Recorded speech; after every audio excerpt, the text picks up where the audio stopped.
ওই মুভিটা এইবার মনে করেন মানে বক্স অফিস কাঁপাই ফেলবে, ঠিক আছে। হরর মুভির মানে কনজুরিনের পরে অ্যানাবেলের পরে হচ্ছে যে আরও যে হরর মুভিগুলো আছে সেই সবগুলো থেকে এই অবসেশন মুভিটা এই বছরে মানে ফাটাই ফেলবে আর কি।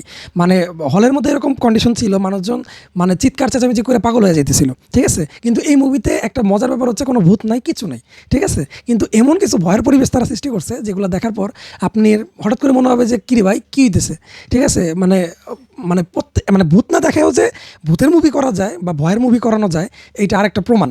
এই কোয়াইট প্লেসের পরে আমার দেখা অন্যতম সেরা একটা মুভি হয়ে থাকবে এই অবসেশন, ঠিক আছে। মুভিটার কাহিনী যদি আমি একটু শর্টে বলি, একটা ছেলে একটা মেয়েকে চায়।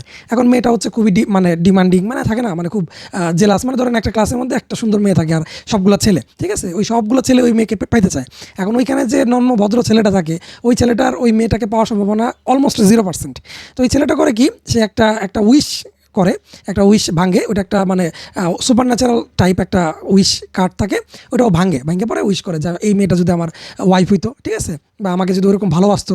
তো ব্যাপারটা হচ্ছে ওই জায়গাতেই ম্যাজিক ঘটে যায়, ঠিক আছে।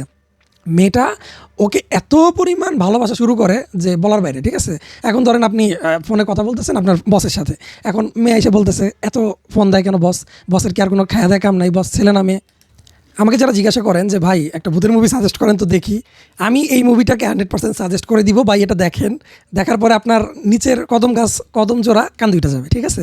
মানে আপনি পরে বলবেন ভাই আমার ভালোবাসার দরকার নাই, ভালোবাসা থাক, আমি জাস্ট হচ্ছে থাকি, আমার সিঙ্গেল থাকি তাই ভালো, এর থেকে বেটার আমার কিছু দরকার নাই। কারণ এই মুভিতে এমন কিছু ব্রুটাল সিন আছে যেগুলো মানে ওটিটিতে যখন আসবে তখন হয়তো দেখতে পারবেন, আর নাহলে হয়তো ইনস্টাতে খুললে এগুলো ক্লিপগুলো দেখতে পারবেন। মানে এতটা ভয়ঙ্কর, ঠিক আছে। মানে আপনাকে ভূত না দেখাও আপনাকে ভূতের ফিল করাই দিতেছে ভাই, আর কি চান।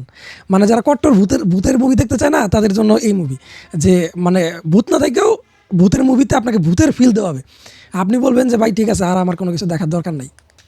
ছেলে উইশ করে যে এই মেয়েটা আমাকে এত ভালোবাসুক যে দুনিয়াতে যেন এরকম কেউ না ভালোবাসছে, এত যেন আমাকে ভালোবাসুক। এখন ওইটা এমনভাবে মেয়েটাকে এফেক্ট করে যে মেয়েটা ওকে এতটাই ভালোবাসা শুরু করে যে একটা টাইম পরে এটা টর্চার শুরু হয়ে যায় আর কি, ঠিক আছে।